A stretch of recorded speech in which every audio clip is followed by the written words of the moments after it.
Welcome to the AlphaWarrior Show. We're excited to share diverse perspectives and expert insights with you. Please note that the views and information expressed by our guests are their own and do not necessarily reflect those of the AlphaWarrior Show, its management, or our partners. Each of our affiliates and sponsors and partnerships is a separate entity, and their opinions are their own. Today's content is provided for information and educational purposes and should not be taken as specific advice, whether it be financial, medical, or legal. While we strive to present accurate and useful information, we cannot guarantee its completeness or relevance to your specific situation. We provide all information as is and encourage you to consult with a professional advisor to address your specific individual needs. Your use of any information from this broadcast is entirely at your own risk. By listening further, you agree to identify and protect the AlphaWarrior Show and its associates from any claims or damages arising from your use of this broadcast content. Changes to this disclaimer may be made at any time and will be done effectively immediately upon posting or broadcasting. Thank you for tuning in, and we hope you find the episode both informative and thought-provoking. Listener discretion is advised.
Welcome to the next generation of warfare, psychological warfare. In modern conflict, the mind is a potent weapon. Discover General Michael T. Flynn's groundbreaking guide, The Citizen's Guide to Fifth Generation Warfare. Unlock tactics, strategies, and the mindset to navigate this cognitive battlefield that we all find ourselves in. Equip yourself against manipulation and emerge unscathed. Unleash your potential. Order now.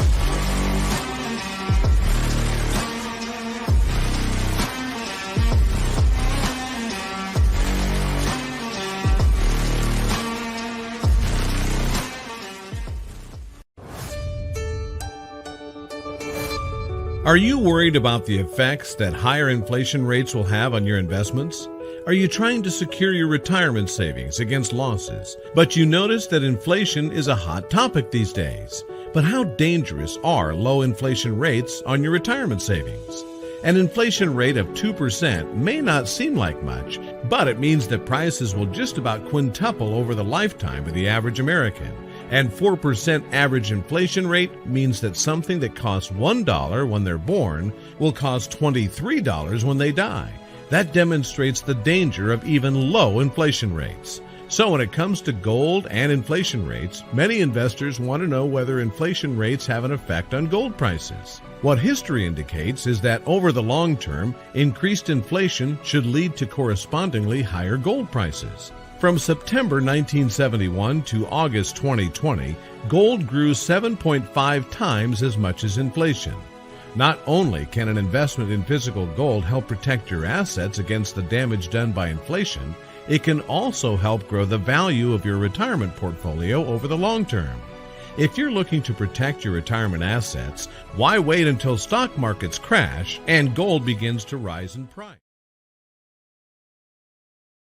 I'm excited to announce my all-new mattress topper.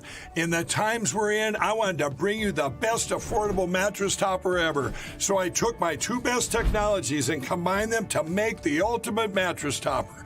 And now you can get it for as low as $69.98. Queen size only $99.98. It all starts with my famous MyPillow foam that provides you that overall full body support. Second is the individual comfort supports that give you an amazing custom sleep experience. It's like it's made specifically for you. The queen size alone has over 14,000 comfort supports. This is the perfect mattress topper to improve any bed. New bed, old bed, your guest beds. Get them for every bedroom in your house. Go to mypillow.com or call the number on your screen. Use your promo code to get the all-new My Mattress Topper for as low as $69.98. Queen size only $99.98. Don't delay. Order today. Science proves that a healthy immune system is the body's first defense against the smallest of ailments to the most catastrophic. Coriolus versicolor is the most sought-after, all-natural supplement for both humans and pets to help boost the immune system. There are over 400 studies worldwide on its effectiveness in humans, including Sloan Kettering Cancer Center, MD Anderson Cancer Center, and now from the University of Pennsylvania School of Veterinary Medicine. Together, we can help reverse this terrible tide now plaguing your loved ones and give them the immune-boosting supplements that they need.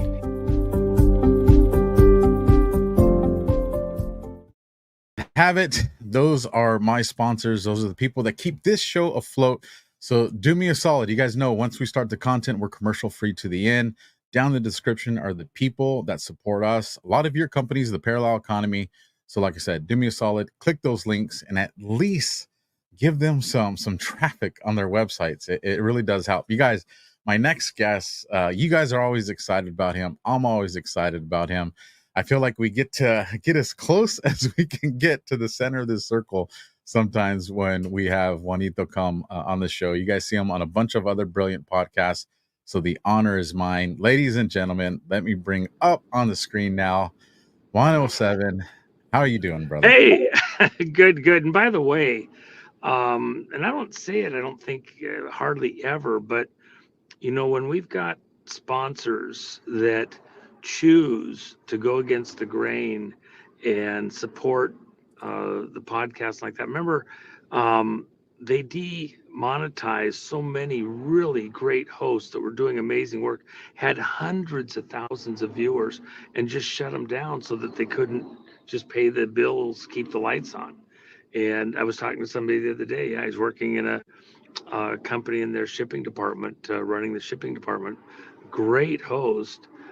You know, he doesn't make massive amounts of money. I think he was like making $80,000 a year or something, which is pretty good. But that also goes to, he was not the riffraff. He was a person that had the ability from his experience to make that, and he probably should be making quite a bit more based on his history. And yet he was doing the podcasts, and he was only pulling in, we were talking, he was only pulling in, I think he said 45 to 48,000 a year, and had taken a pay cut to do the podcast to focus on them. But this is somebody with real credentials, a real history, etc., in a high cost part of the country to live out there on the East Coast. So it's painful when people are expected to do something for free and they're just supposed to give it all away, you know, and then and people get used to it. They get, you know, the free stuff, but, you know, they might get free radio on the terrestrial, but yeah, there's advertisers there. And these hosts there are making, you know, decent money. When you have advertisers that are willing to go against the grain, keep guys like you and others, you know, moving. If you have a need, you know, look for the good guys and the advertisers first. Just see if they got what you want. And a lot of them have fantastic stuff. And I just, you know, you choose who you want to support. And some of the other companies and people that it's easy to just go down to the corner and get it or something like that. Yeah, I get that. I mean, we got to function, but some of those people, some of those groups are pretty nasty when you get right down to it, and they're not us. So if you can, if there's any of the hosts that have great stuff, I go out of my way, and we try to. Jen and I, with stuff we're doing, to stick with, the Patriots and the good guys and like that. So I'll actually go take a look at your host, see if there's anything else in there that we could do ourselves. And I appreciate. I'm just speaking to all those people that are advertising in your group and others. Um, a big hat tip to you. You're going against the grain, trying to do something. Um, I'll encourage the rest of the community to remember, where your bread's buttered down the road, so you can do what you do. So, No, absolutely. And I saw the truck that just drove by pulling the boat, and I was like, yeah, man, what I would do to be out in some waves right now with some, I would enjoy this conversation with some fishing poles and cigars. I'm just saying, Juanito. Um, you know, actually, it's really, I get to be in some fun, interesting places and like that. But you know, I've laid out in the sun, I think, in the last 8 or 9 months, maybe a grand total of like 2 hours. oh I'm so man, busy, and the stuff that we're doing when we get to various places. I had a full day yesterday. I'm in a great spot for a couple of days, but unfortunately, I was most of the time inside where I had Wi-Fi in order to get things done, and into the evening. So I get breaks here and there, but for the most part, we're a hectic moment in history, and I kind of had to remind people around me, even over the last few days, we're so close on such critical things that there is no time to, kind of fritter through or get a free extra moment. We really, really are in the thick of it, very close to, biblical level changes in the world. And so, I had a great boat that I really, really loved, and I sold it last year because I hadn't had a chance to even be at it for over 3 years then.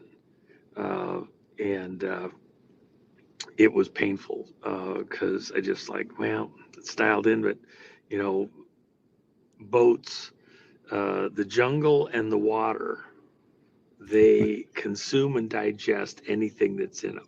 And if you're not right on top of it, maintaining it every second and paying for it to be maintained, they just, it eats them alive. So, and I don't see for me any kind of real break ahead for a couple of years. And so there may be some pause here or there, but for me, it'll be very brief.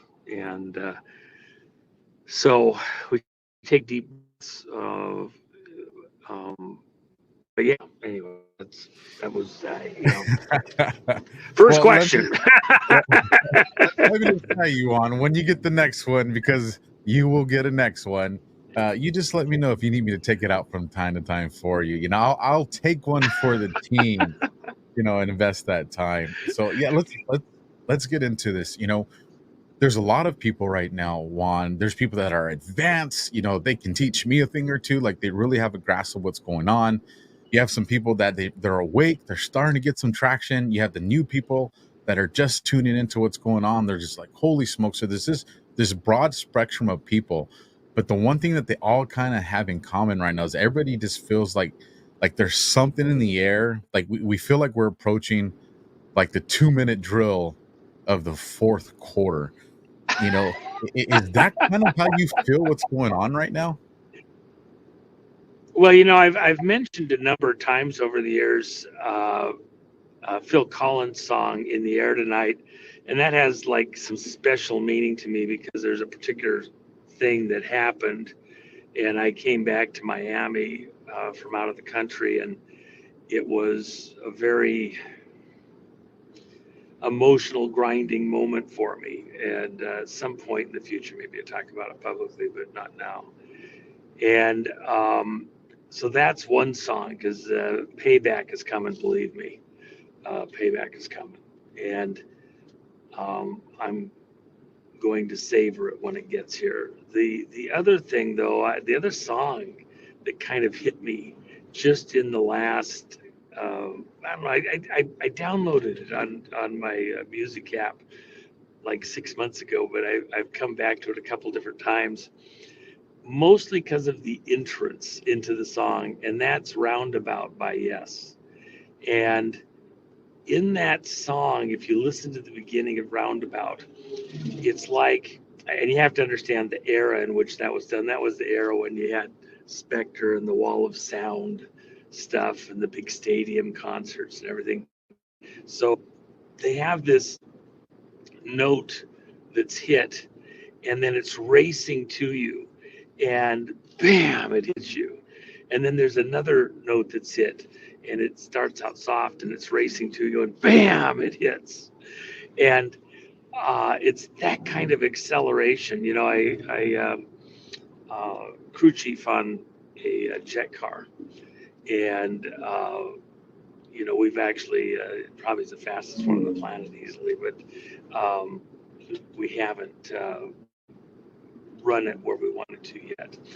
In that car, one of the things, you know, the pilot, you know, describing the acceleration at a particular point and how he wanted to view the car, it's like it bang, it's right in front of you, and then it just boom disappears out to that little pinpoint of light going away from you so quickly. As it accelerates out, man, it just, you know, it's 1 second it's disappearing, and it's just bam, gone.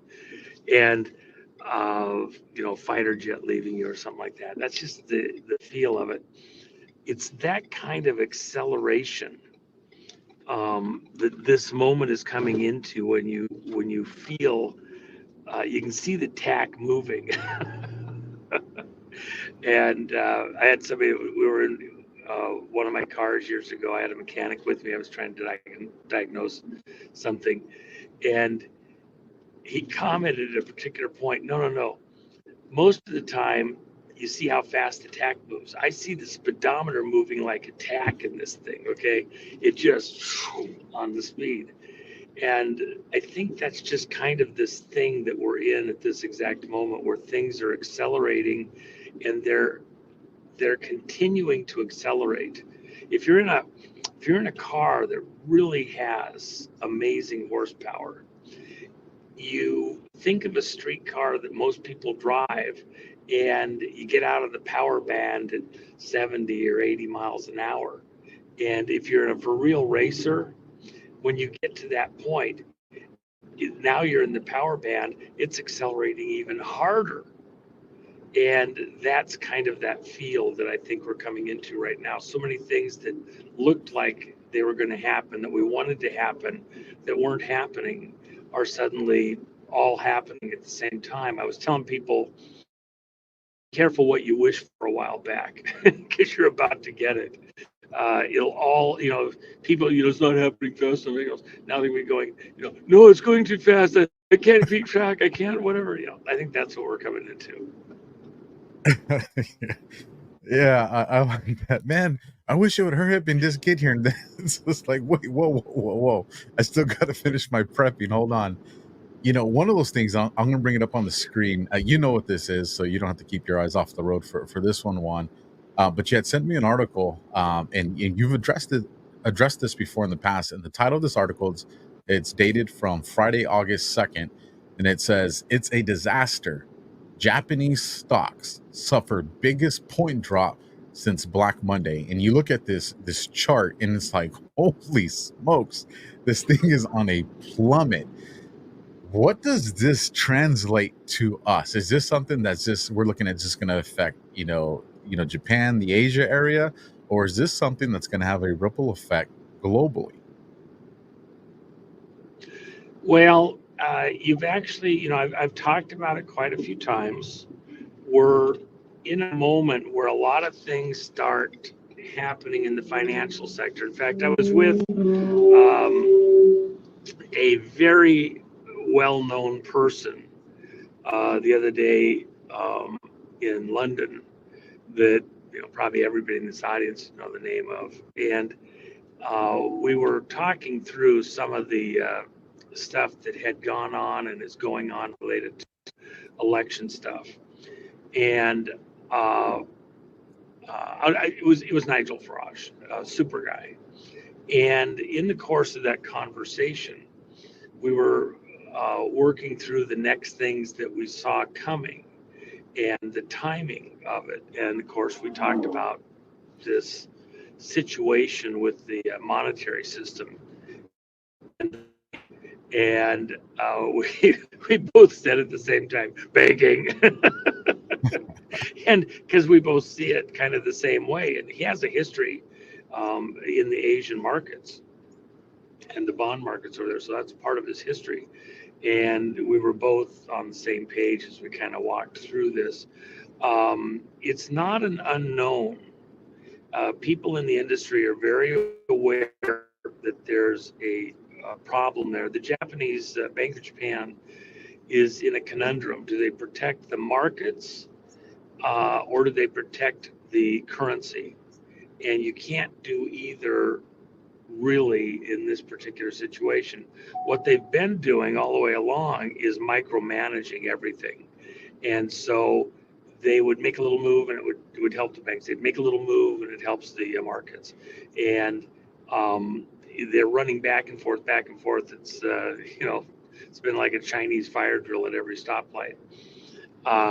It is now at a point where they're on the precipice of some type of a problem, which is what exactly we've seen here, by the way. And I've been anticipating it and predicting it, forecasting it, if you will, to everybody that would listen for a very long time. The reason is because going back quite a long time, the Japanese market's tied to the U.S. market and to the reserve system, the international reserve system, currency reserves. We use the Japanese market in a very large way. More than 50% of the work we did to take down the Soviet Union originated out of the Japanese banking system. And the other guys that did the stuff out of Europe, predominantly out of Germany, they were influential, but it was more scattered. The short version is that we rolled monetary instruments into the Japanese banks and banking system after they collapsed, their Black Monday, if you will, and stabilized it. And we filtered into that in a low price zone our monetary instruments to stabilize the banks, but we also got a percentage of that that went out in the form of loans, money that we didn't have to go to Congress for, to then go attack Russia in their yen. We purchased yens, brought them out of the country, which was against Russian law, but there was a finding by Reagan that says, just because the law is inside their country doesn't mean it's across the world. And we were not obligated based on anything. Reagan signed that when he came back from Reykjavik after Gorbachev essentially said, came in with a different offer than what had been agreed to by the State Department a couple months previously, and was the basis for the Reykjavik conference. I was just up there the other day, and there at the building where that agreement, that meeting was supposed to take place, and then Reagan got short-sheeted on this thing. We were about to go to bed with him, and short-sheeted us, and Reagan came back, and he was pissed because it was on a intermediate missile agreement with Russia. And so we used those Asian markets, and then there was all of this money that was filtered through there with certain timing and things that were supposed to be done. After we collapsed the Soviet Union, with the money that we had, it was supposed to return come back into the American system, and those accounts were supposed to be cleaned up, and they could have been. But on the way to the party, somebody redirected all of those funds and ripped them off, and it went to a bunch of, I would call them criminal political gangs, including here in our country and other countries, and it was diverted. And then those accounts weren't cleared, and in large measure, the Japanese banks were left holding the bag. Now, they were in trouble before we went in there.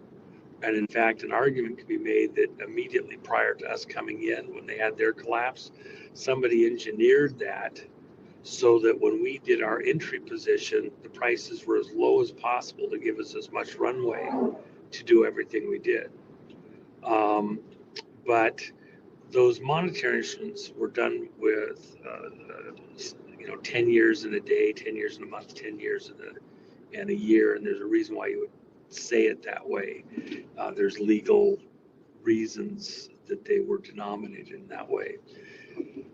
And when they came due, that's what was the basis for the 97 crisis. And then they were recycled, and they came back in, and had the 2007 and 8 crisis.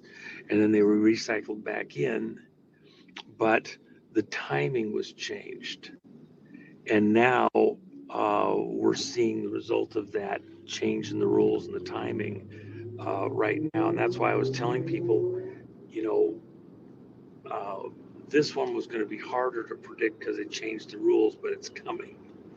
And I anticipated that the time would be literally from July 15th forward in 2024. And I said that several years ago, but not from any direct personal knowledge this time like I had previously. And in fact, in advising one large group in Japan inside the banking system, I told them last fall, I said, you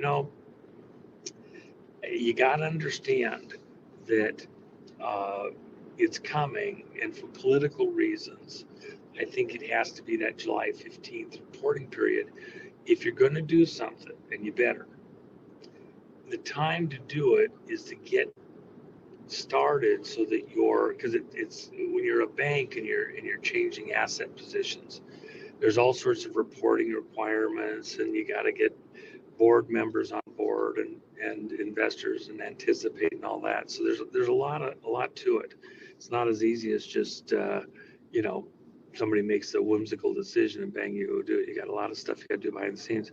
So I said, you need to be there before everybody else shows up. I guarantee you're going to get approached to hold off on taking action probably until mid-third quarter, sometime in mid-December. If you really press hard, you'll start that process sometime in June and start really selling off by the time you get to mid-August. And you're going to be too late. And they'll want you to go to September. And what's really going to happen is going to be to protect somebody else's crew.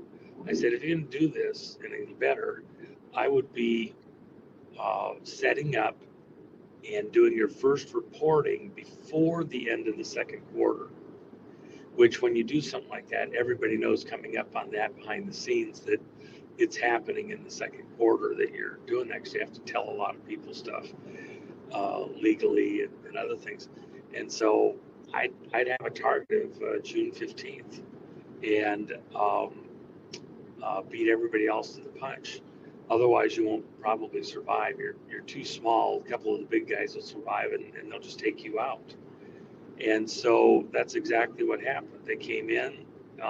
You heard the first rumble literally mid-June. You saw the reporting in the papers 5-6 days later. And then they were first to the punch. As a result of that, they may end up being the largest banking group in Japan before this is over. They got there first. Now everybody else is showing up, and you're seeing it in the markets there where it's rolling into the regular trading now. Um, Now, there was somebody that pointed out the other day when I was mentioning this. Well, it started in Europe. It started in the other Asian markets. Yeah, there's been stuff in China that was going on. There was stuff in Europe going on. But again, it didn't start there. It started when our guys were going through the permissions and the advisories and everything else back in April and May about what they were going to be doing come June. And then, a lot of times, yeah. And then all of a sudden, oh, it's real. And that affected these other markets because everybody else kind of perked up and paid attention.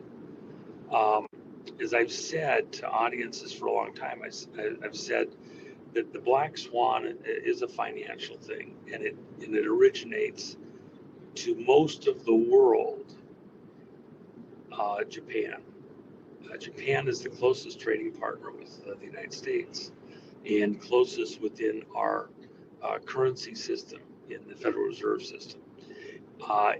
Technically, it actually started in Brazil last year, but most people don't realize how tied to the Japanese banking system Brazil actually is. The largest Japanese population in the world outside of Japan proper is in Brazil, of all places. And so there's a natural tie within the business and banking and like that to Brazil. And in fact, when we went after the Soviet Union to take them out in that war, which we won. We won World War III already. The Soviet Union does not exist. The Russia today is not the Russia we fought during the Cold War. And so that tie to Brazil is actually much more critical than most people realize. And their resources, one of them being, for example, sugar, a very big deal. And so that happened. It triggered things into the financials in Japan, along with other stuff going across Asia from China. China has lost, I think, 100 banks this year. And they just disappeared, vaporized, dematerialized into nothingness. And that has an impact with other banking systems across Asia. It also has a big impact, by the way, into some of the Eastern European and Northern European banking stuff, UBS being one of them. And I don't think we've seen the rest of the fallout there, but it's just started a trigger. So Japan is really a substantial domino. And what you're really looking at is other dominoes falling in their back.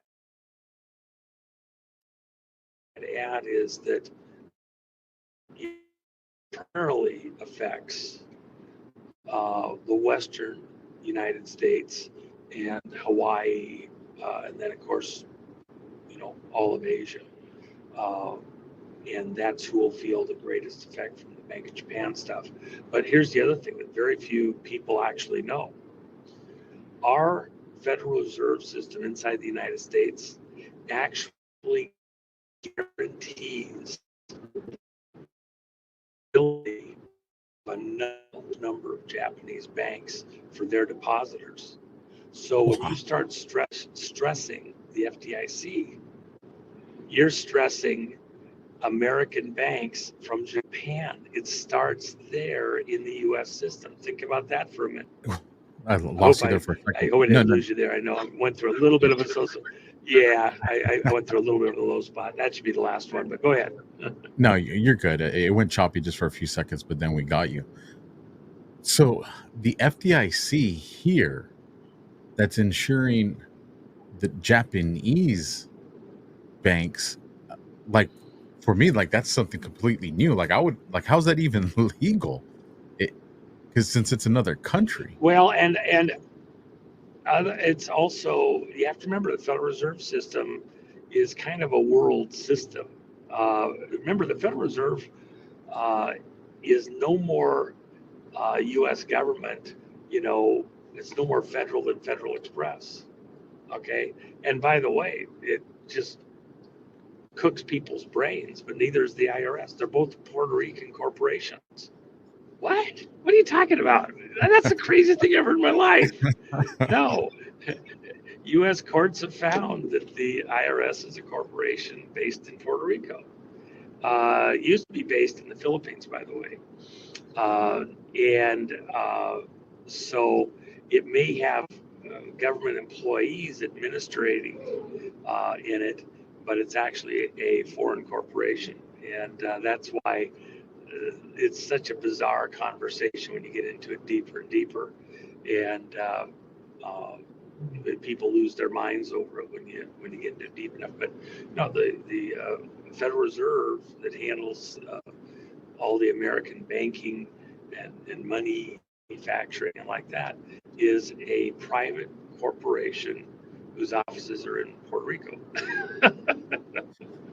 That is true. That's why when Trump, talks about moving Federal Reserve operations back under control of the Treasury, it also drives people crazy, which he did. He first had them reduce the interest rates down to, 0.25% or whatever, and then he moved them under the direct supervision of the head of the Treasury. Now, we've gone through a lot of drama during this administration of the last 3.5 years. But Trump was setting it up for the next moves, which are literally to return monetary manufacturing control, supply and control back into a constitutional position, which is what Kennedy was doing just before they tried to assassinate, or they did assassinate him. But they know that that's what Trump is coming to do right there. If you think about a nation where the whole world's currency system and banking system pivots off the dollar as a reserve currency, a world reserve currency, if we do anything one way or another, it affects the whole world in a dramatic way. So when Trump was threatening to make these changes, you don't think these globalista that run the banks for the whole world aren't paying very close attention? You're talking about attacking their meal train, okay? And they're not happy about that. If you think of it, you can do a lot of things that would piss off the globalista, but the one that will piss them off more than anything else, attack their ability to print money on presses, right? Or the dots and tittles on a computer screen, because in the old days, you had to actually have paper of the correct quality and quantity, and you had to have access to the printing press and the proper dyes for making that paper money. Now you just got to have access to the computer stuff and go doink doink doink doink doink. Yep. It's almost like the Secret Service doesn't even need to do that job anymore, because they would screw that one up too. Well, going off that though, Juan. Well, you know what? Let me just tell you this. People don't know this, but the Secret Service not only takes care of security for some of our key federal officials, the Supreme Court judges and the president and other stuff. And by the way, you want to talk about concerns. It's not just Trump's security with the Secret Service. What about the justices, especially the conservative justices? I can tell you about a number of incidents that have happened over the last 3.5 years that are extremely disconcerting. And the Secret Service, there's real questions about what in the world is going on over there with the way they're securing stuff or taking care of their protectees. But no, the Secret Service handles any concerns about counterfeiting And there's other aspects. It's not just counterfeiting. It's projects or programs that essentially um, create counterfeit systems. For example, there was a company I was advising last year, 2 years ago, I think it was, that wanted to create a trading platform where they could essentially create quatlus, if you will, their own little inside the company trading tokens to trade between people within their platform. And I said, I'd be very careful on that. I think it constitutes the way they were going to do it. It constitutes to make money. And I think you have to be very careful with the way that you're identifying that. And they were blowing it off and no, it's fine. We've had attorneys look at it and everything else. So I said, well, I think you're going to run into trouble. They just went ahead and did what they were doing, and they had a lot of prominent people involved. And I said, I'm just busy. I don't have time, but let me know how it goes. Well, shoot, if they didn't end up getting hit just exactly as I explained it, and they've been fighting this whole time, and one of the agencies that was in there that had an opinion was Secret Service. This constitutes trying to make a currency that's in competition with the dollar the way they were doing it. You can't do that. So it's quite bizarre. The Secret Service, to stop counterfeiting, they maintain the largest inventory of inks in the world, and they have a whole library of every ink out there, going back to a very long time from manufacturers all over the world. And to look at original sources, for ink, essentially the DNA of the inks out there. That is wild. Counterfeit. It really is. It's a wild thing. Yeah. I had no idea. Well, and all the crimes. Let me just add this. We used to talk about this I remember the old guys that have been doing this forever, that are now my age, were my age then, now, back in the 70s. And I remember sitting with one of these guys. He'd been a station chief in a South American country, and he was, this amazing person. And he talked about at the time, all the monsters, all the criminals are at Treasury. And the reason they're at Treasury is because, hello, duh, it's where the money is. It's where the money is. Here he is. Here he's one of the top spies on the planet. He has this history going back before World War II. He's one of the most amazing people on the planet. I've talked about him at other times, but when I told his Bigfoot story and things like that.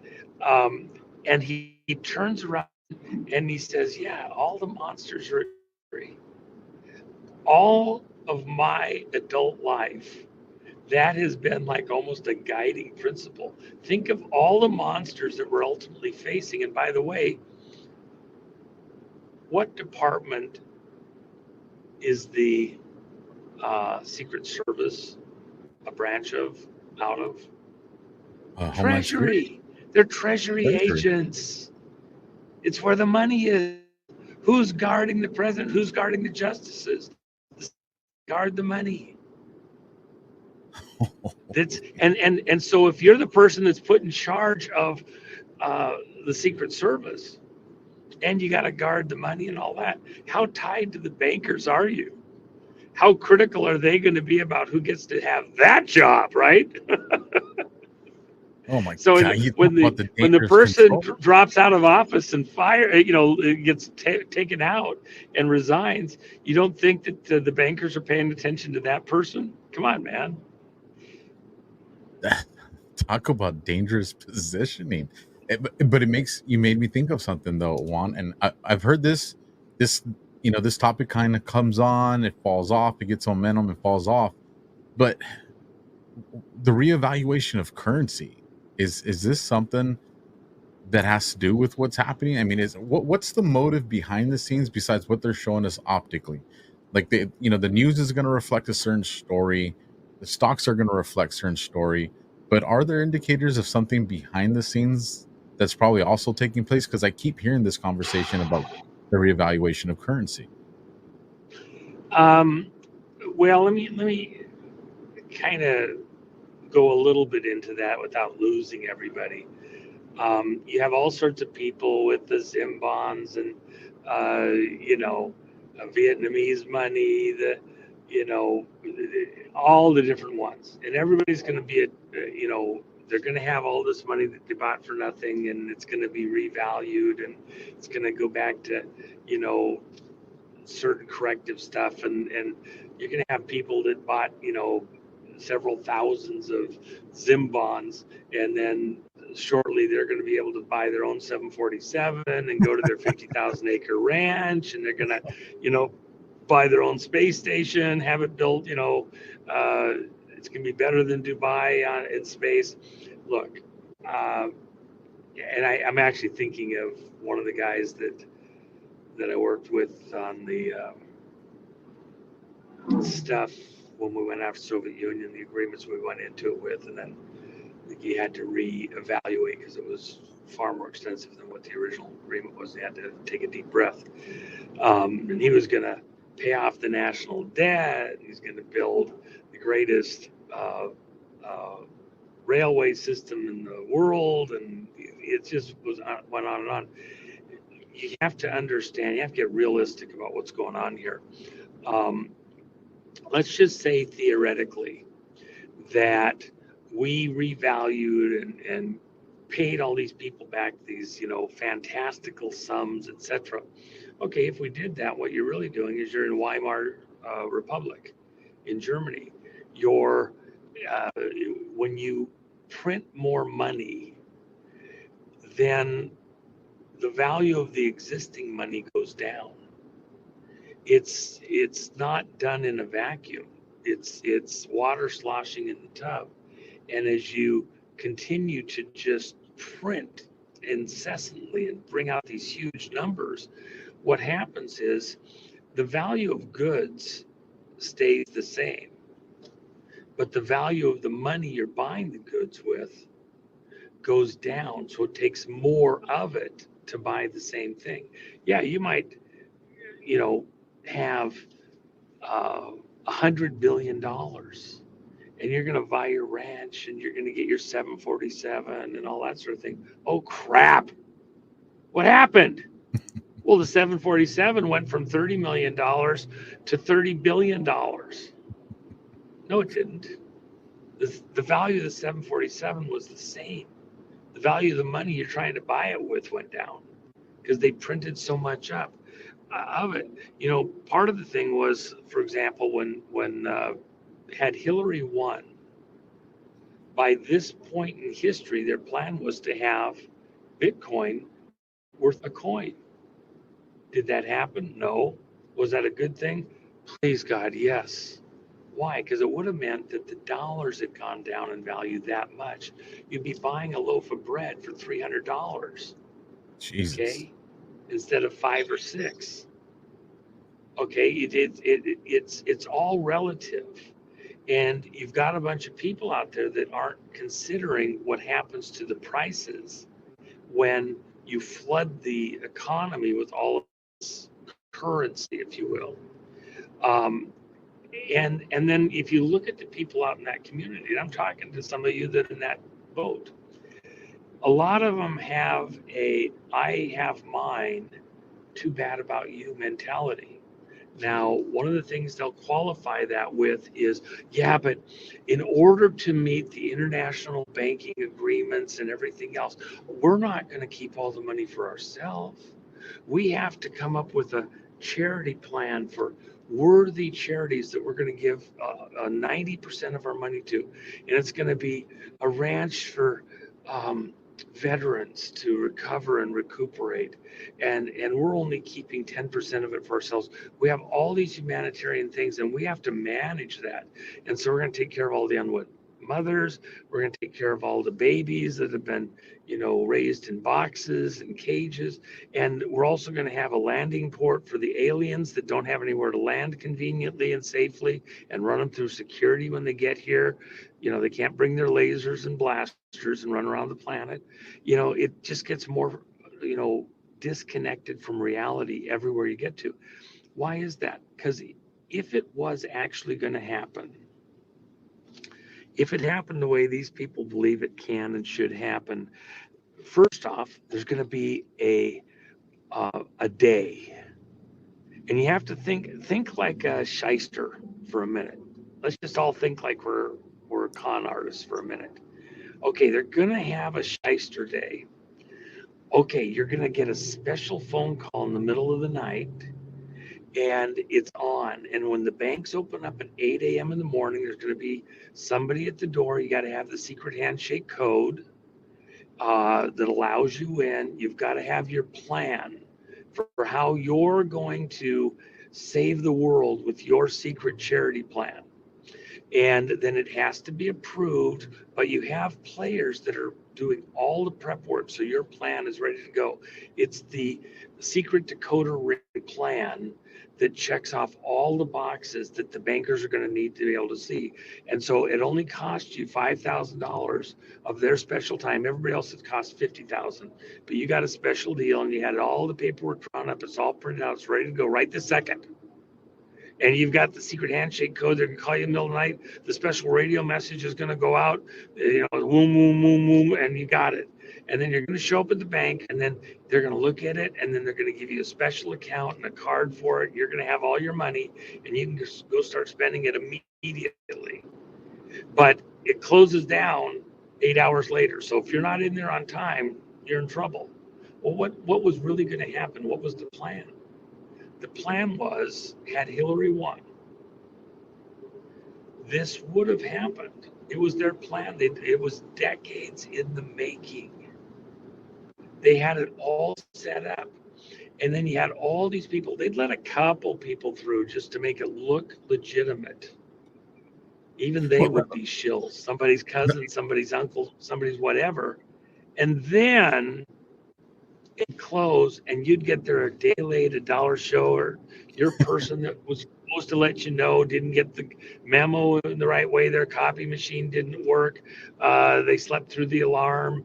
The dog ate the paperwork, whatever. And it would have been, why? But there's others that would have got it. I'm telling you, it's a Ponzi racket scheme. And the mob's running the pinball machine, okay? You think it was going to happen normally, but you're dealing with political mobs and the magic. No, everybody's watching. They can't cheat it. It's got to be this way. Then you're not in the real world.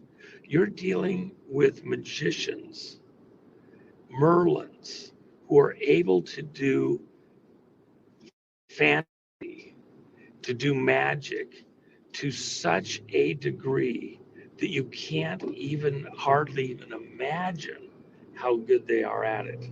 If you go to a really good illusionist show, when you're done, you're scratching your, how in the world did they do that? Well, that's what would happen here. Sheesh. I hear you. And there's a million theories that are presented out there. So let me ask you one. How do you remove? Oh, and by the way, and I don't want to say any names. I don't want to say. Let me just add one thing. I'm pretty connected. I really am.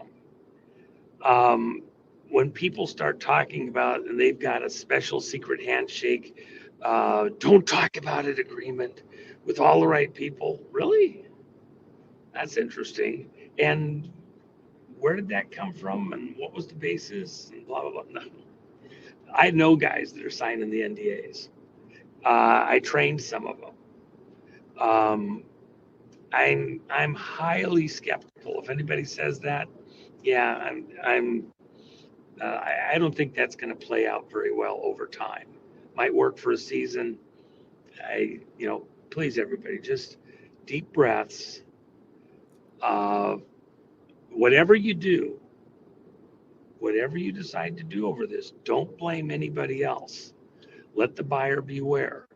There's very real things that you can do that are fairly tangible.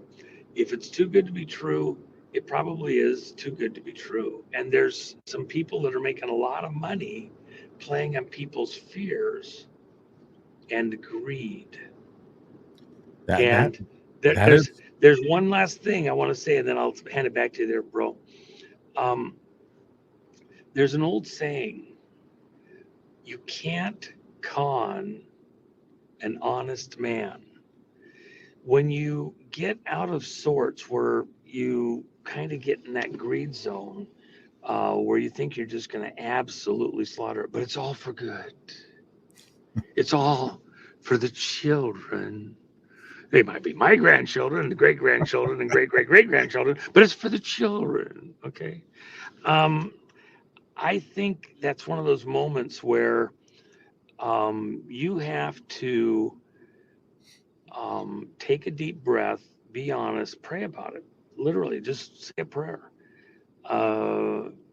And remember that it's easy to fool yourself. Sometimes you have to be more brutal with yourself early than late, and set your own stuff aside a little bit. I'm just asking, just think again. And then there's fairly straightforward things you can do to get out of the way of what's coming. That if you're looking for that knockout home run punch, yeah, it probably happened, but not for you, for the guy that you were dealing with. Okay.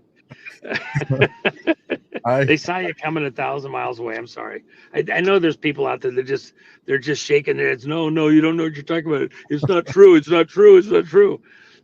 Okay. I'm right here. I'm glad I got the chance to say it, and I'll be there to grieve with you if I'm, right, and I'll be there to, pat you on the back. And man, you had us all beat. You were absolutely right. I missed it, and I'm glad you didn't listen to me. Well, I'll tell you what. After this show, I'm gonna go get all my Iraqi dinars and just make placemats out of them, because Juan just They're great wallpaper. They'll be great wallpaper. I'm telling you. And shellac is actually what works the best. If you shellac the wall first and then shellac the bill over it, it works the best. Oh, I'll tell you, my 777 was going to be beautiful, Juan. One thing, it's like you said, you got to be honest with yourself, right? And I've always said, listen, God's not going to drop the millions of dollars in Alpha's lap right now, because he knows if he did that, I would have went and bought Juanito's boat, and I'd be out in the ocean fishing, and I would be watching all the nuclear bombs going off around me. He's just like, no, I need you working hard, and I need you in the fight. I need to protect, out in front of you. And I'm. Let me just say this. The first time that I was approached on the DNR stuff was in 91 or 92, right in that zone. And I was like, really? And the person that was pushing it was, a great person, a close friend, a pretty smart character. And I was looking at it, kind of going through it. And at that time, the increase in value was going to be, 2 to 3 times. And over time, it's continued to move. The ball keeps getting moved back further and further, and then other currencies were brought in and further and further. And I was actually with one of the people from the government of Zimbabwe who handled some of the banking stuff at a later time when that started to come on. And it was the same crew that was pushing the dinar that was then pushing the Zimbabwe currency. And we were sitting there comparing notes. I was going, well, it's the same racket. they're pushing the same thing with the international stuff. And then when you got back in line, back to the players, it was the same people from the same crowd, a um, a particular branch of government that had a racket going on the side making money. Imagine Um, that. I'm I'm like, and by the way, I'll tell you this, just one little extra side note. When you find out which agency of the government that is, it's the same one that was managing the return side of the crooked votes that you're going to hear about over the next many months. That you'll hear about the players, the corpus electi, the body, the evidence, et cetera, et cetera. When you hear how that crooked, twisted, changed data came back into the country specifically, that's going to really piss you off. Then you're going to go, oh, that's why that person had to be there. That's why that crew had to be doing this. That's why Trump did this right off the bat when he took office. And then you'll be like, oh, now I get it. Well, And that's speaking the of, same crew pushing the oddball stuff on the money and the crypto rackets. So anyway, and there's some crypto stuff that we are going to use, absolutely, and will be ultimately backed by metals, just because there's a certain momentum in the international system that has to be done. And there's nothing wrong. The blockchain actually has a certain value, but there's drama to happen there too. So I just want to say that real quick. But anyway, go ahead. no, and I appreciate like the transparency and honesty, because it's what people need to hear. It's not always, there's what we want to hear, but then there's the truth of what we need to hear. But to shift into this, some of these attacks, a few days ago, another article you had provided me, you have CISA and the FBI that kind of collaborated and said, hey, there's going to be some attacks, some cyber attacks that happen on our election system, but it's just election data. It's not going to compromise the integrity of our elections. What's really going on, Juan? Well, at some level, look, CISA is it handles the digital information within our homeland security system, the integrity, the security of our digital communications and data and stuff like that, from enemy attacks, foreign attacks, excuse me, domestic issues, etc. So it's one of the 16 agencies, actually 17, with the controlling agency, Director of National Intelligence Office. They didn't protect us on the attack on the vote. They actually blocked us from getting to the truth, what was going on in this cooked vote that happened in 2020. CISA is going to be one of the agencies where, just like what happened with the Secret Service head the other day, CISA is going to get their head handed to them on a plate over issues related to how they have conducted the security side of things over the last many years, including not providing information in 2020 to President Trump under the executive order that he had concerning foreign interference in our elections. They did not cooperate and provide that data according to what they were ordered to in that executive order. Then here they are. They're supposed to be alerting us to what the risk is. Oops, sorry, there we go. They're supposed to be alerting us to what's going on in the digital data communications, etc., encrypted communications out across the country. Well, they're saying there's going to be some kind of an attack during the Democratic National Convention. Okay, well, if they're going to have an attack like that, and they know it's coming, why don't they do something to shut it off? No, we can't. We're just letting you know we want to be Johnny on the spot, that we took care of things in time. What they're really doing is they're trying to CYA, cover their ass on this stuff. because they know there's going to be, and in large measure, they're not stopping it, they're not protecting against it. Uh, at some level, they're arguably part of it. Uh, uh, it's a crisis, and why is it going to happen? Well, if you're going to not be able to get to the right crooked result this election that you got to the last time, arguably, then you want to have something happen that makes it so you can't even complete the vote. And there's probably no single point failure. So I would expect multiple things to happen that any one of them, but especially all of them together, make it so you can't complete the election on time, 2024. Uh, I'm well known for saying, unlike when they turned off the counting of the vote in the early morning hours after Election Day 2020. Election Day was November 3rd. In the early morning hours on November 4th, they stopped counting the vote for several hours. And then they restarted, and suddenly they have new numbers and people that were losing or somehow now winning, and votes are being found by the cat dish in the kitchen, and they fell off the table. They were behind the safe for some reason. We found them all, and now we're counting them. Okay.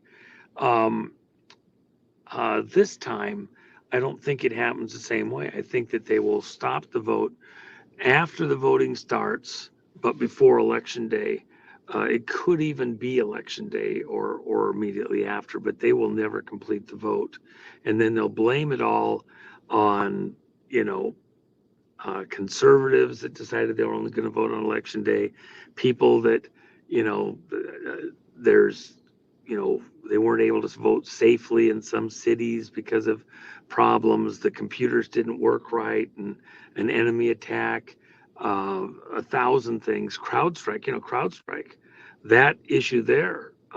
Gateway Pundit wrote a great article discussing the fact that you could very easily have ramifications from the vote or from the CrowdStrike attack that would affect the vote.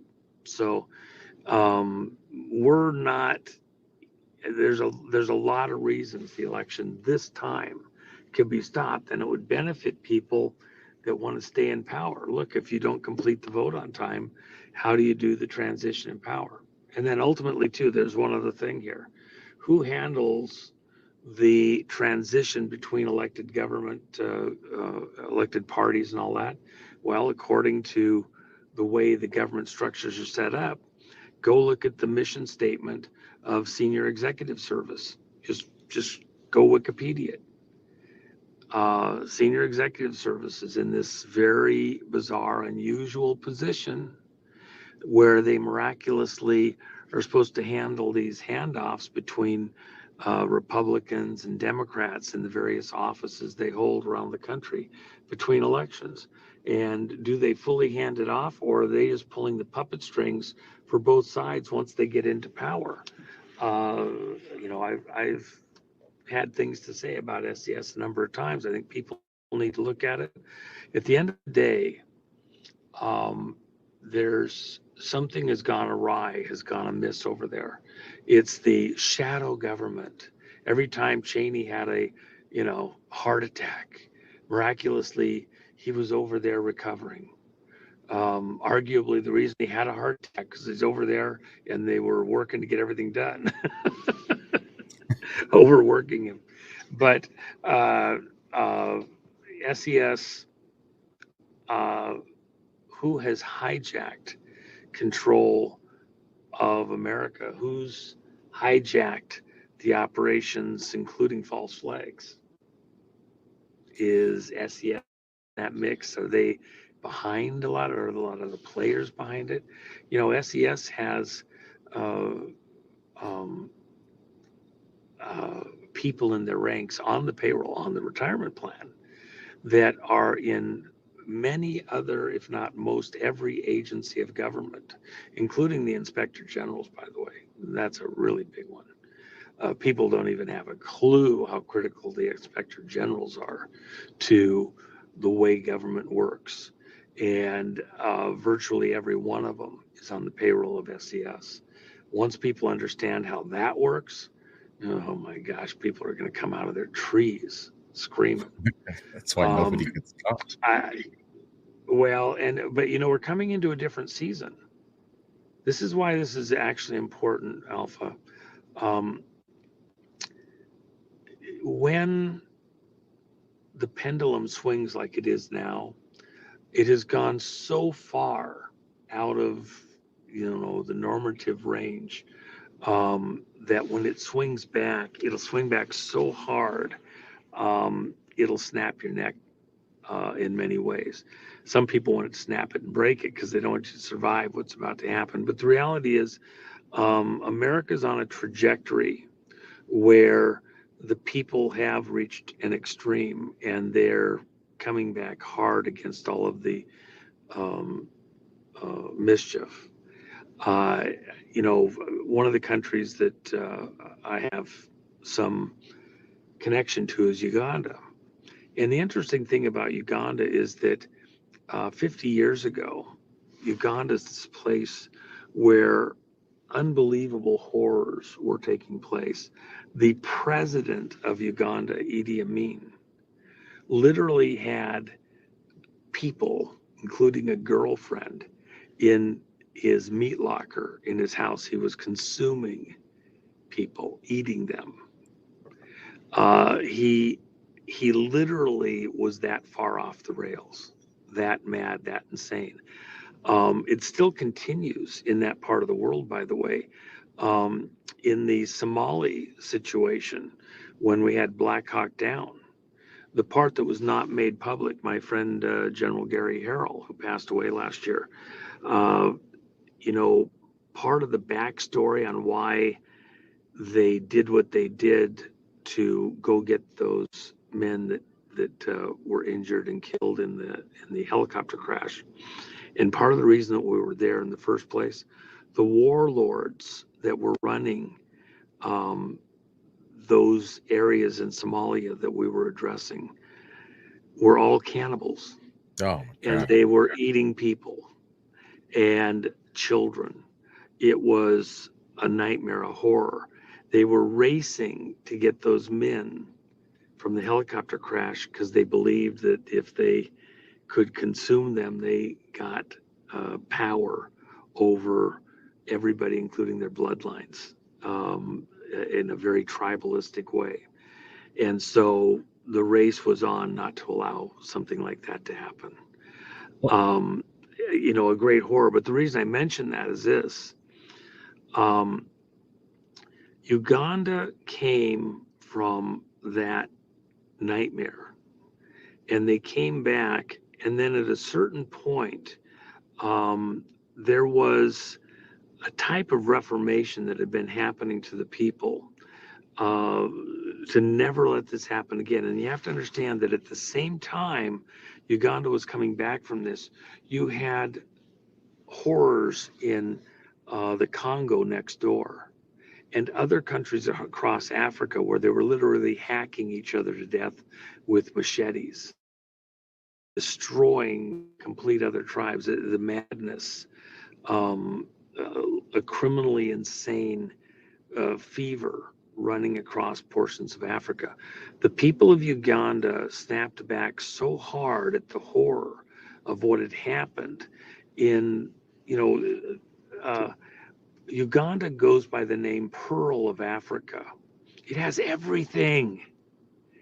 It's rich beyond, most people's wildest imaginations. Every kind of amazing wildlife, the mountain gorillas, all the resources, unbelievable wealth within their land. I was briefing some of the people on a certain particular thing. They could be the Saudi Arabia of essentially energy on the planet, with just one particular thing that they have for the next couple of 100 years. But they're not quite there yet, and the world isn't quite there yet.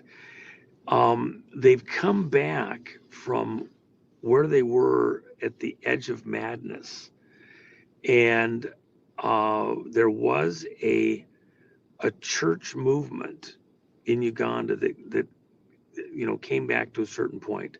They were a British protectorate. You had the Church of England there and like that. Not super hard tied to it, but it was there. It still is there, but they kind of went through. All right.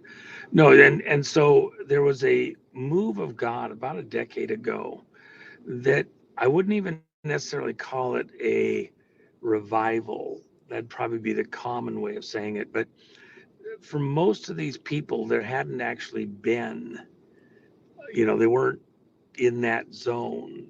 They hadn't been raised even that way necessarily. There was a move of God that happened across Uganda to where people just, their whole lives were changed. They just radically went a different direction at some base level in the nation. And this has been going on now for a decade. And it's interesting, in a move like this, there's the early fervor, and it's jubilant. It's like in the New Testament in Acts, the people that were observing this thought that the people who had this interaction with the Holy Spirit, with God, church thing, thought they were drunk, and they even refer to themselves as being drunk in the Spirit, if you will, just because they were so giddy, they were so touch changed, the weight was off of them, something that it made them almost, drunk like, if you will. And there was a baptism in the Spirit with speaking in tongues and things like that, speaking in a language they hadn't learned, but in a way that others could understand clearly. And by the way, I'll use a modern example. My friend Harold Bradison, he had an experience with this. He writes about it in his book, Yes, Lord. And Harold was a great guy. But he was with a person in Egypt who was a direct aide to Anwar Sadat and a friend of his wife. And while they're with them at a particular thing, he just spoke in tongues, and there were many witnesses to this. And she understood him clearly. He spoke for a couple of minutes. And then at the end, and I mean, she just was eyeballs wide open the whole time. What he had said was, let me just say something and see if this resonates with you. And at the end, she says, how do you know the language of my village? There's only a couple thousand people in the world that know my village's language. It's unique in the whole world. And even people around us don't necessarily understand our language. It's like, because they had it as a protective thing, they have words and expressions that they could say in front of other people from the region that could be sort of encoded so that they felt safe with only the people in their own region. So this person was just, shocked and couldn't believe it. It was so life-changing for the people that saw it that Anwar Sadat's wife made sure that she met that Harold met Anwar Sadat. And then at a late point in time, part of the background, the reason that they had to kill Anwar Sadat, the Muslim Brotherhood, was because they had heard of a meeting that Sadat had been in with Harold and others, and literally they prayed together. I know more details than I'm giving in this particular thing, but he had prayed a prayer of faith in Christ as Savior, not just Christ the prophet. See, in the Muslim culture, They do revere Christ as a prophet, but he had come to a point of faith that Christ was in fact the promised Messiah, and had prayed that prayer of faith. And when this word got out, then whatever it was, whoever kills him, they go direct to heaven, do whatever is their belief, that he had become he had, become an infidel essentially at that point. And but that's how hard, how complete, how total, how convincing that moment was. Well, it was like an Acts moment in the modern era. That's what's so amazing about it. And what she said was, you just gave a message of faith and a prayer before God that was the most beautiful thing. I've never heard anything so beautiful in my whole life. And she was just completely, shocked by it. And again, it became the basis for him to be brought into direct contact with Anwar Sadat, and became a life-changing thing there. So I think it testifies to the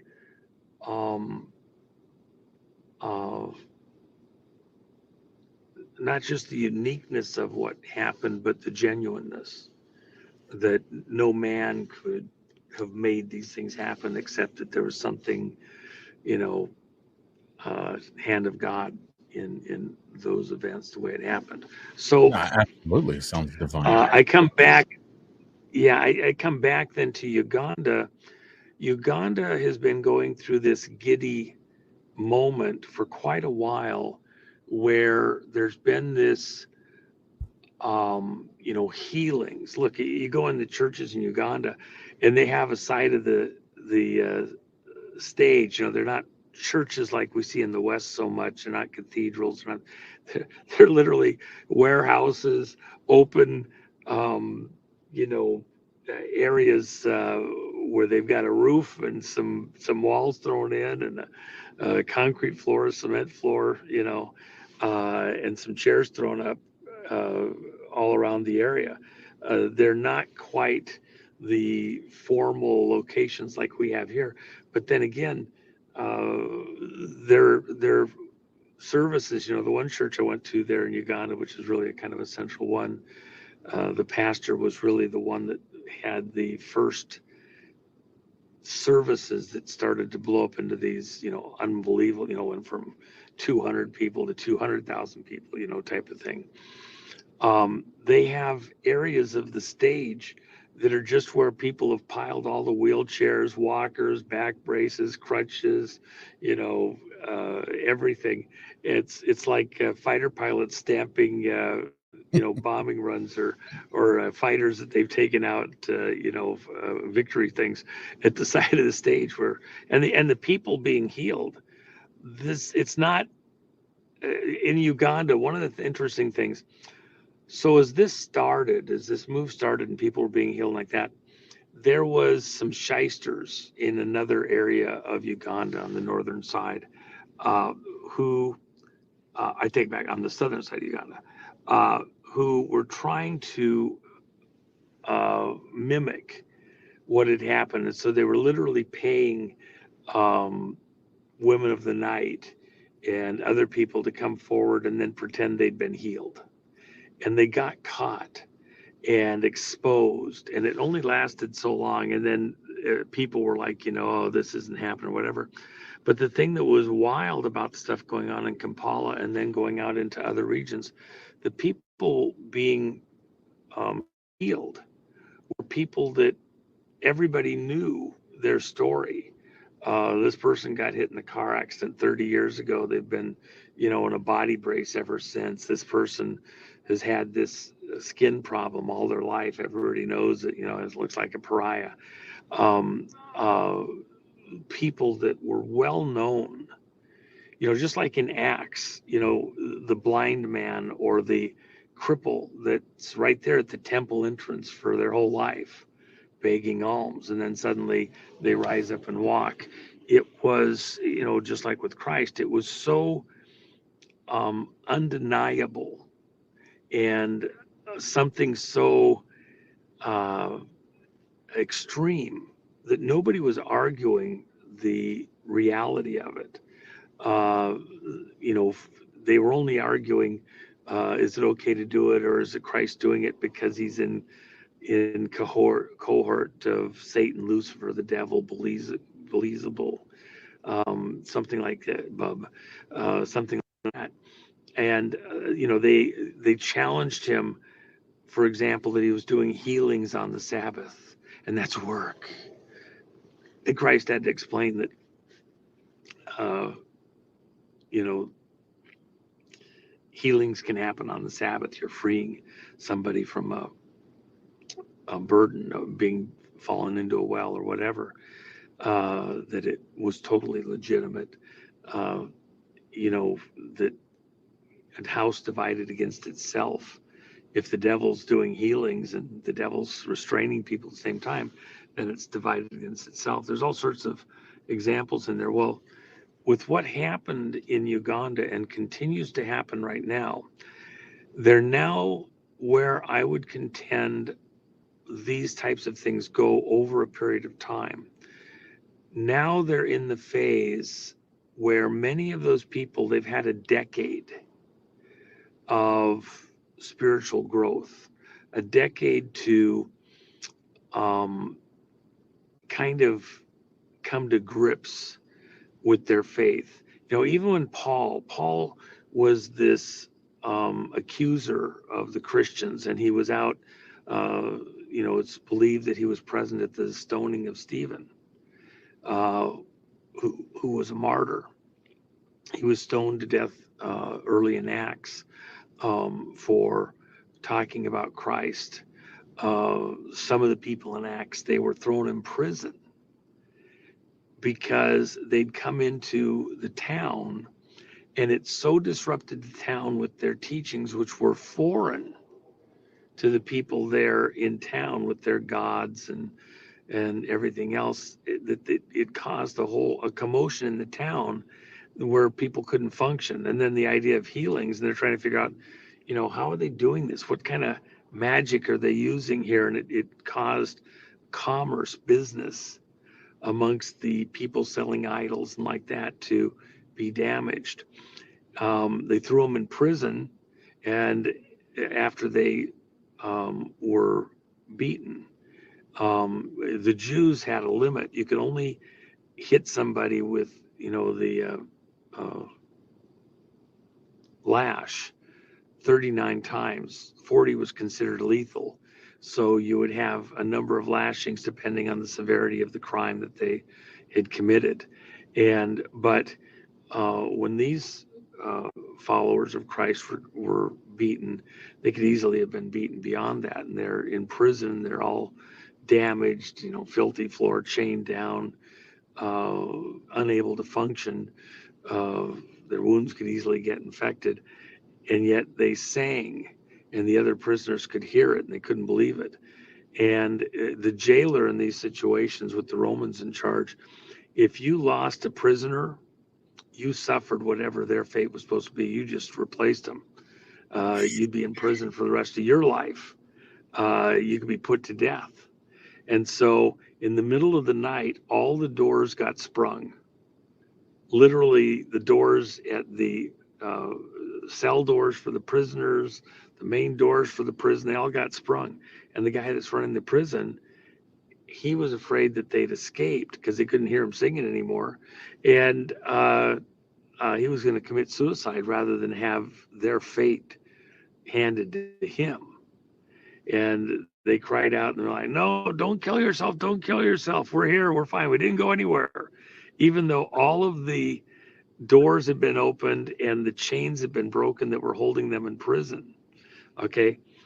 So in Uganda, they've gone through that kind of a level of change, freeing from leaders that were literally cannibalizing other citizens, other people, keeping them in the freezer in their house, to a move of God, something that changed everything. And the president of Uganda, Mugabe, he has had a very heavy hand in this, ruling pretty directly, because things were so far off. You had to be a bit heavy-handed to get it back under control. But he's also become a Christian in this, and very protective of this church movement, move of God, the morals, etc. In fact, he's been very aggressive against the LGBTQ community within the country, because that part of the movement was part of that group that ultimately got control back when things went completely crazy with Idi Amin, according to local accounts. And so with all of that in mind, I mean, this is a long time ago before it was common, but in the background, that was part of the story of the various ministers he was putting in place and what they did. So the country has come so far that now you have to think of it like a foundation being built. They're through the giddy portion of the movement. The whole next phase of what's going to happen there, they've gone through, well, I was going to say, and Paul in the Bible, after the scales fell from his eyes, he literally went into isolation for about a decade. You don't hear anything about him. He had to take what he knew, because he was a very strong Jew and he was also a Roman citizen, and he had to rethink everything, everything he knew to be true, and rethink his beliefs, his pattern, whatever, of how life works. And then he came out and began to work again within those groups, and approached the Christians and became a leader within the Christians. A lot of people didn't trust him because they knew his prior history, but over time he began to be more and more accepted, and for various reasons. So with Paul, it went from the giddy becoming a follower of Christ to building out a church, to become more formalized, to learn to work learn how to work together as an organization and function with some direction, purpose, coordination, etc. That phase itself was arguably around a decade and a half. The comparison would be, you had people that Christ called that were fishermen. And so James and John, when they were called, they were mending nets. Peter, when he was called, he was actually fishing. There was this place in between when there was the actual work of, sorting the fish, getting them out of the nets, etc. So there's fishing, catching, the fish, they're sorting them out, and then bringing the nets on shore and mending them. In this early church history, they had kind of the catching the people, they had these huge revivals or meetings or whatever. 3,000 would become followers of Christ, 5,000 would become followers of Christ, to where cities were turned upside down in the way they worked. That was the catching phase. But then you have to build them into something. Paul was actually a tent builder as his profession. So what they did is, he built those institutions that could work together, added formality to it, to have a house of gathering, a temple, a structure for the church people to do stuff. And it followed his skill sets, because he was a tent builder. That's what he did. He said, I don't need any money from anybody. I'm not asking any money for people to support me. I make my own money. He worked by day as a tent builder and made his own money, and then he preached on his off days and at night, and didn't ask for alms from anybody. He wasn't taking gifts. The last phase of the church was what John did. And John, of course, James and John's were mending nets when they were called.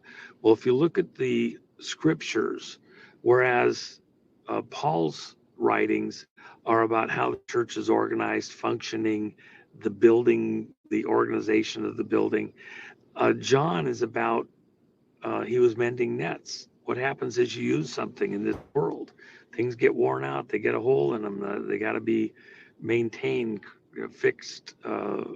And so that's exactly what John's ministry was.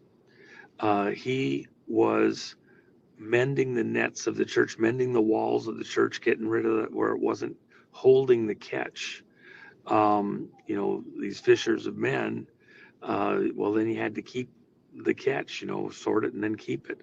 And so John was helping repair the holes in the walls of the church that were going sideways. Look at those epistles, how it's reparative.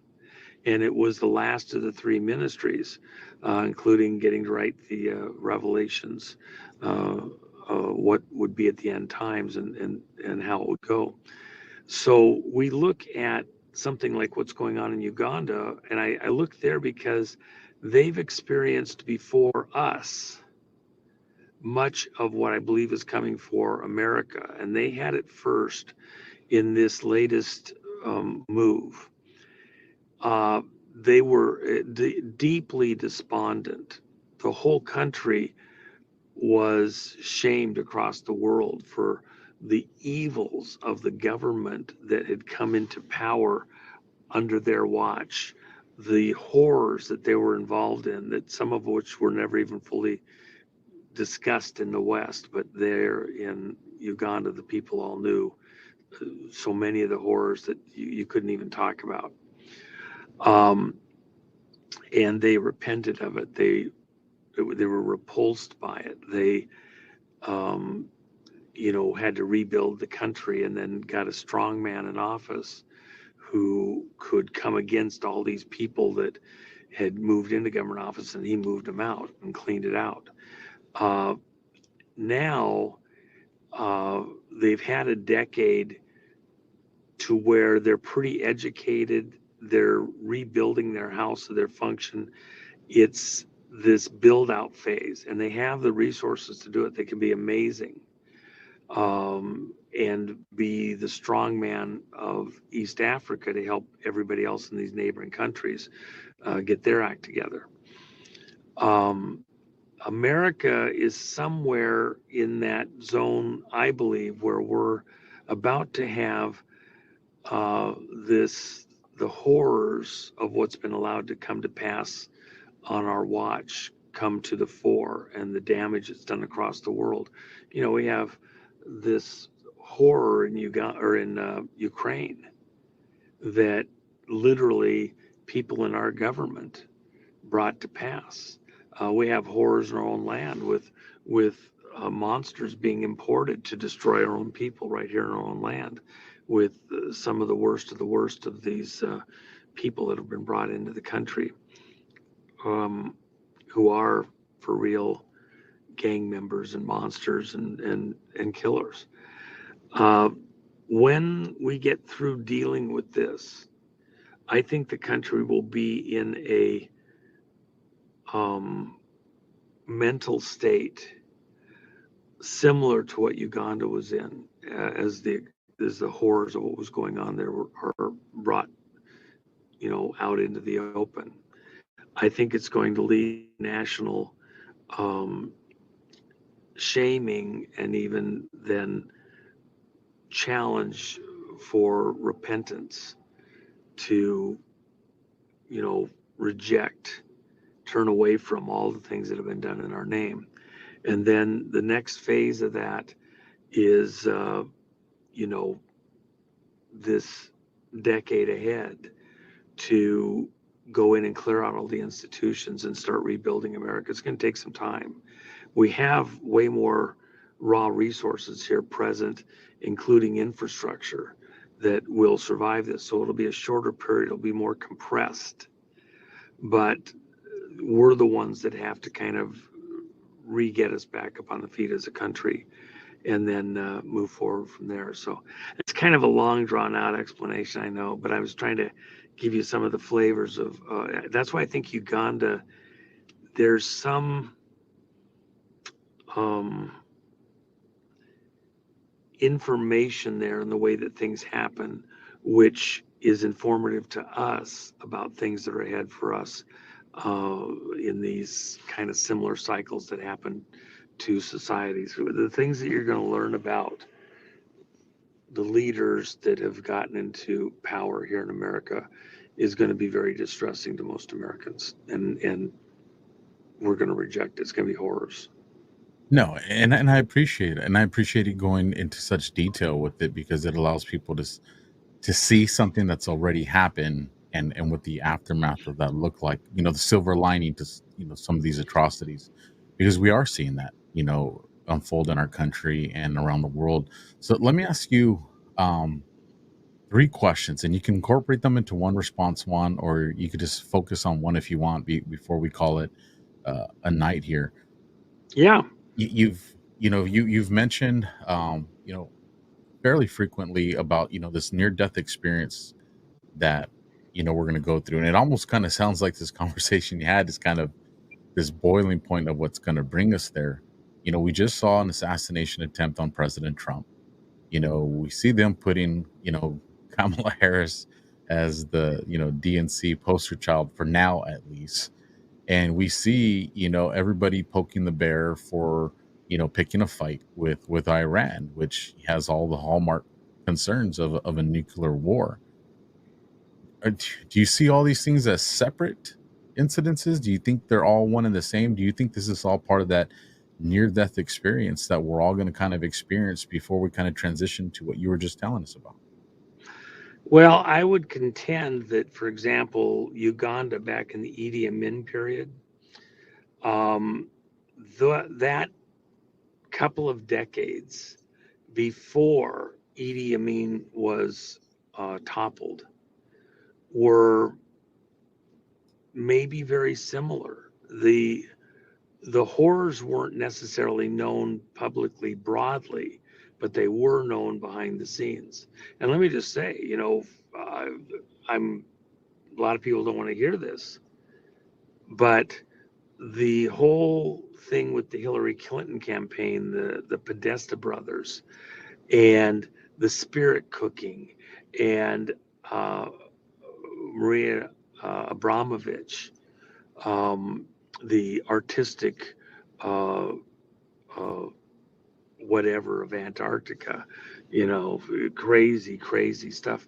All the stuff that came out from the Assange material that actually came from Seth Rich through his brother to be released to the world by Assange.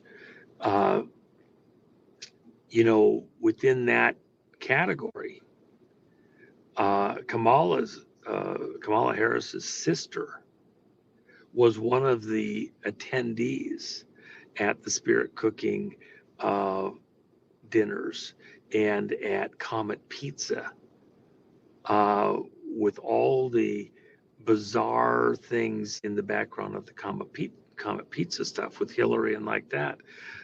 She was an invited attendee. Her husband is running key parts of the Harris campaign, not as a named listed director, but as a associate in organizing out how her campaign goes. It's that crowd tying back to Hillary with all of the, I think, Hillary, one of her things is, I guess I'm gonna have to sacrifice another chicken to Moloch. What? What are you talking about? And in fact, let me just say this, Moloch, Baal, look at the Olympics and all of the bizarre imagery, not just this Last Supper thing, mocking the Last Supper with Christ, with all these god figures, Apollo and Indian gods and everything else, all present for this spectacle at the Olympics. They also had the pale horse running through the whole thing. What's a pale horse got to do with the world's best athletes coming together? Why do we have to see, why do they have to vomit on us with all that imagery? What's that got to do with, a sports spectacle? It's painful because they want us to add our energy to their little conclave, including all their transgender gods and everything else. Society, people have been faced with this numerous times throughout human history, going all the way back to Sodom and Gomorrah. And every time it ends up getting wiped out. Well, how do you know it gets wiped out? You know what? How conservative was America post World War II? What does the imagery look like from the 50s and the early 60s? What did you see on TV? Was it Andy Griffith and Opie? Or was it my friend at school has 3 mommies, and a puppy? Can you imagine? Take somebody and transplant them from 1950 who had fought in the war, put them in a time machine, and take them back to the school they went to in the 30s, and let them see somebody pissing and pooping in a cat box at the back of the room because they believe they're a cat or a dog. And then tell me what you think their reaction is going to be. Put them in I remember talking with a relative who he believed he had the most missions in a B-26 over Germany, 78 missions.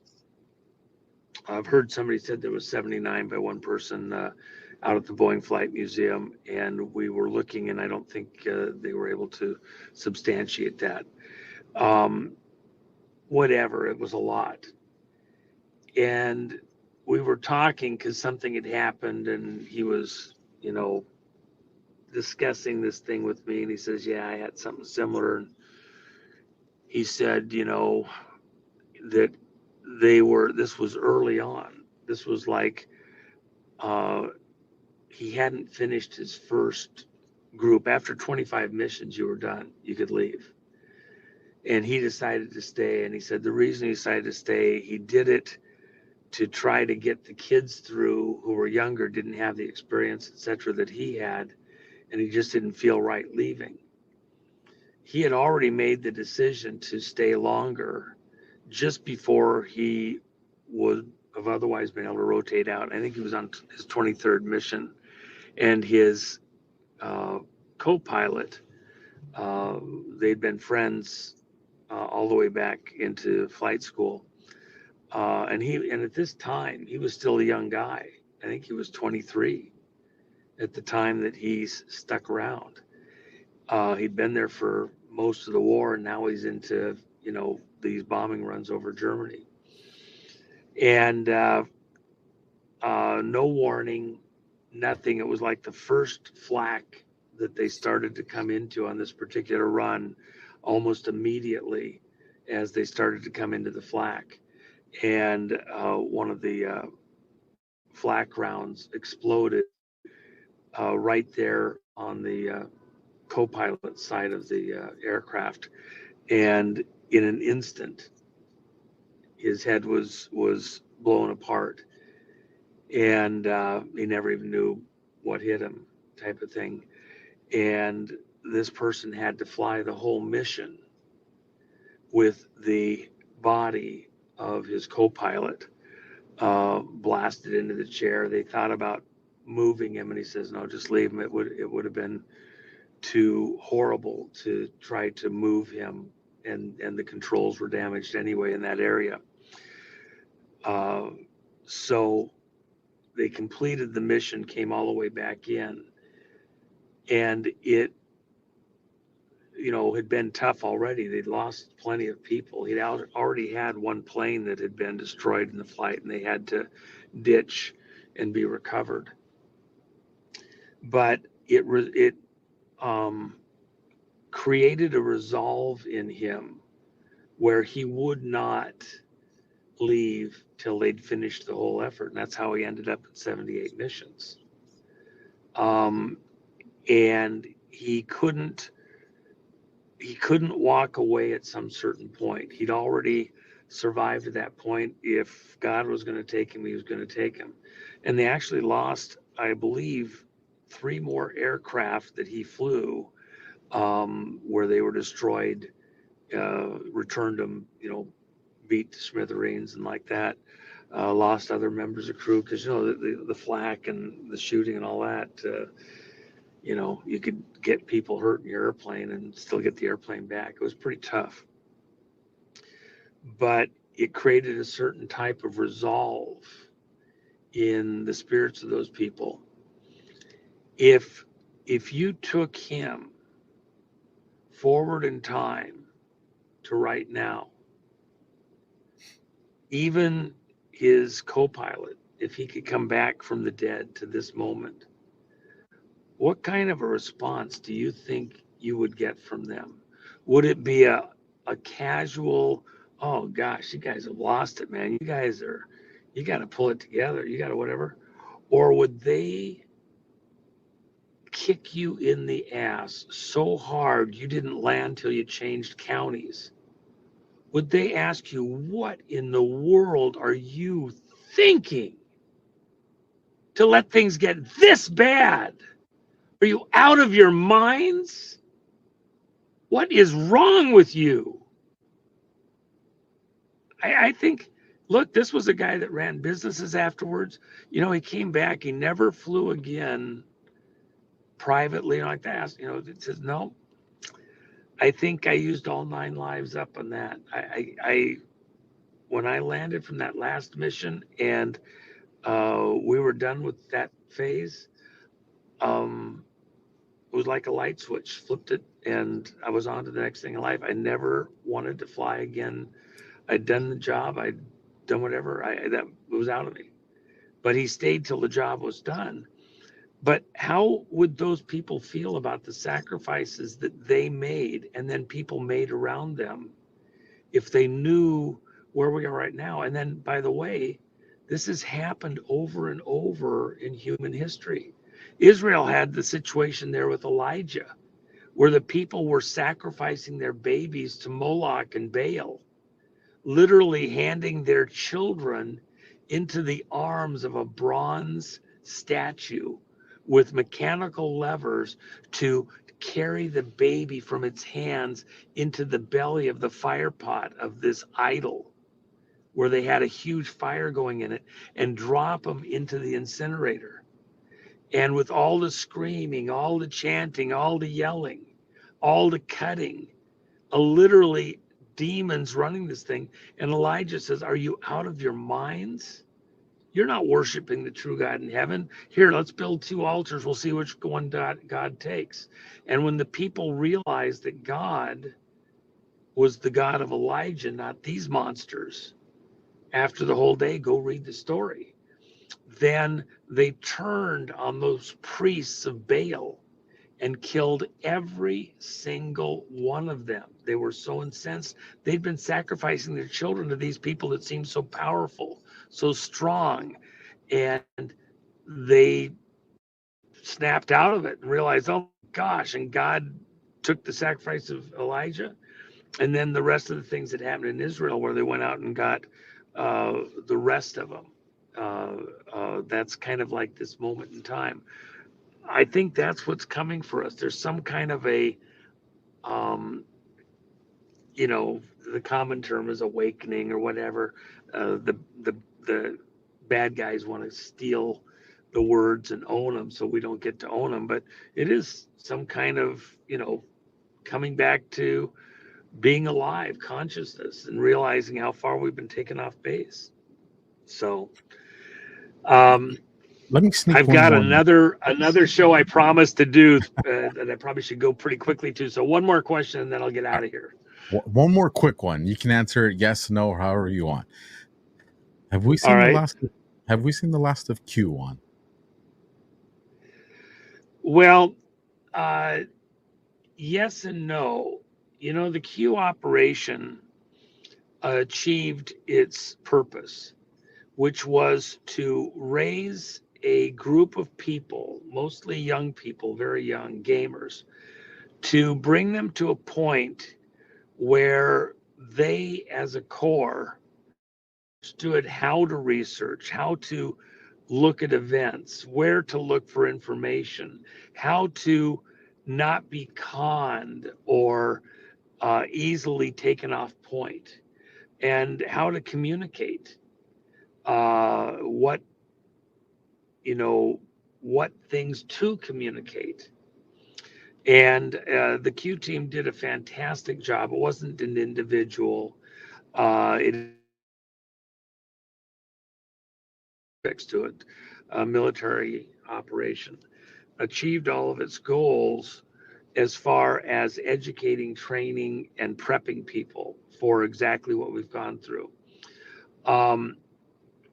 We will understand and appreciate over time what was done there, and will increase in appreciation for it as the things that were presented are built out, proven, and established. And so you haven't seen it actually go away forever. It will be understood and appreciated and lauded over time, even more than it was at the beginning, as you realize the role it played in preparing a core group to hold their own during this testing time, and to hold that core. And by the way, those that were very young at the time, a lot of times, a gaming community is what it was aimed at. But not playing a video game, playing a real game of life, of understanding, research, problem solving. That core is actually still growing and understanding what's transpired, not because they're Q people so much, in a Q operation sense, but because they're a core patriot community that are able to take the understanding they gained during that phase and apply it to now, because they're now young adults. They're finishing their education in college. They're having their first children. They've bought their first house. Some of them were 15, 17, 20 years old as this thing started back in 2017. And now they're 24, 5, 30, 35 years old. Now, granted, there was a lot of people that were a bit longer in the tooth that were following and understood, but it really was at its core. If you look at the broad cross section of anons, the average age of the anons coming into this, in the analysis that I've seen, was 23 years old. That was the average age. So a young crowd. Is that crowd going to stay coherent moving forward?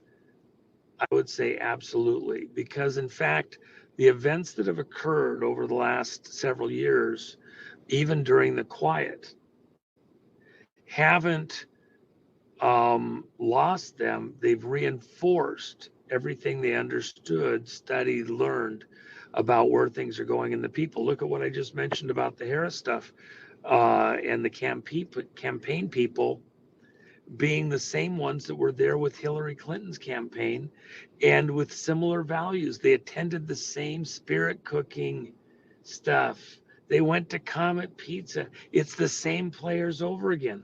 The Q operation, the materials that were being pushed forward by Assange, coming into that, all of those connections that were tied together are only being reinforced right now as still being, here's where the fight's at. So I think it will be stronger, even more so over time, not less so, especially as we get into the far side of the main crisis, where we begin with arrests and then further disclosures, Gitmo and beyond, if you will. Absolutely. Juan, your link for those to go and buy, unless you change it to the new one, but I still have the old one, to go and buy Okay. the merchandise that you have is down there. Any new products coming out? Any new books? Has the other one been Well, released? we actually have a Japanese edition of Kid by the Side of the Road that should be ready for release in just a couple of weeks. I saw the final draft, and there was one piece of imagery that I wanted to change. There is just in the last 3 days, we released the colorized coin, the Flotus coin, where Melania is wearing the dress with the cubes on it. And just because it's so unique on the cubes and the color and everything else, I wasn't really excited about it till I saw it. There was others that wanted us to do it. It's a pure silver coin, 999 pure. It's the same coin as the one that we've had out for a couple of months, but the dress is colorized. It's pretty cool. And for the moment, we're selling at the same price, even though it costs more, just as an introductory thing. I think that first run, there's probably about a third of it left. But I mean, it's been out for like 3 days. We already sold all of it. There'll be some more we'll make. I was debating whether we'd do more or not, but I just thought I'd see if it was, it caught on, and I think it will. That's over at All Patriots at gumroad.com, and All Patriots at gumroad.com. And also then at thejennifermac.com, I think hers went up today for the same coin. They kind of sell a number of them because it's easier over at Gumroad, and then Jennifer sells them, just singly on the coins at thejennifermac.com. So, but there's other cool stuff. It's all one thing I was going to mention is that this repeating theme of the bull, of these people keep throwing, Baal and Moloch, which has the imagery of the bull at us. Trump fighting the deep state bull in the Megador theme. That's what's on the Megador coin, and then also the Megador jackets. And that's what I really enjoy. If I was pushing something, that's the way I think we'll remember Trump down the road, is as the Megador, because he came in to fight the deep state bull. And that's exactly what we're doing. So anyway, there you go. Well, there you guys have it, ladies and gentlemen. 107. All those links are down in the description. Get them while they're there, or you're going to be trying to bribe somebody to give it to you later. You guys, this is the AlphaWarrior Show. We ran the content commercial free, so stick around for a minute or two. Support the people that support this show, and I'll catch you guys tomorrow. Just remember, Mondays, Tuesdays, Wednesdays, 9 p.m. Eastern, 6 p.m. Pacific. Semper Fi, and good night, everybody.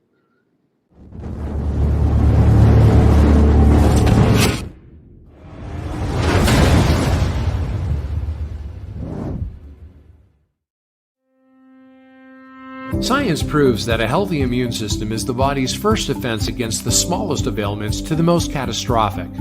Coriolus versicolor is the most sought-after, all-natural supplement for both humans and pets to help boost the immune system. There are over 400 studies worldwide on its effectiveness in humans, including Sloan Kettering Cancer Center, MD Anderson Cancer Center, and now from the University of Pennsylvania School of Veterinary Medicine. Together, we can help reverse this terrible tide now plaguing your loved ones and give them the immune-boosting supplements that they need. us and we listen. We're finally bringing the most requested offer ever. Get the queen size premium MyPillow, now only $19.98. MyPillow is made with patented adjustable fill. It adjusts to your exact individual needs regardless of your sleep position. It helps keep your neck aligned and holds its shape all night long so you get the best sleep of your life. But that's not all. Get our 6-piece kitchen or bath towel sets only $25. Our brand new mattress topper as low as $69.98. Get our famous MyPillow bed sheets for as low as $25 and so much more. So go to MyPillow.com or call the number on your screen. Use your promo code to get huge discounts on all MyPillow products, including the premium queen size MyPillow, only $19.98. That's the lowest price ever. Don't delay, order today. From all of us here at MyPillow, thanks America!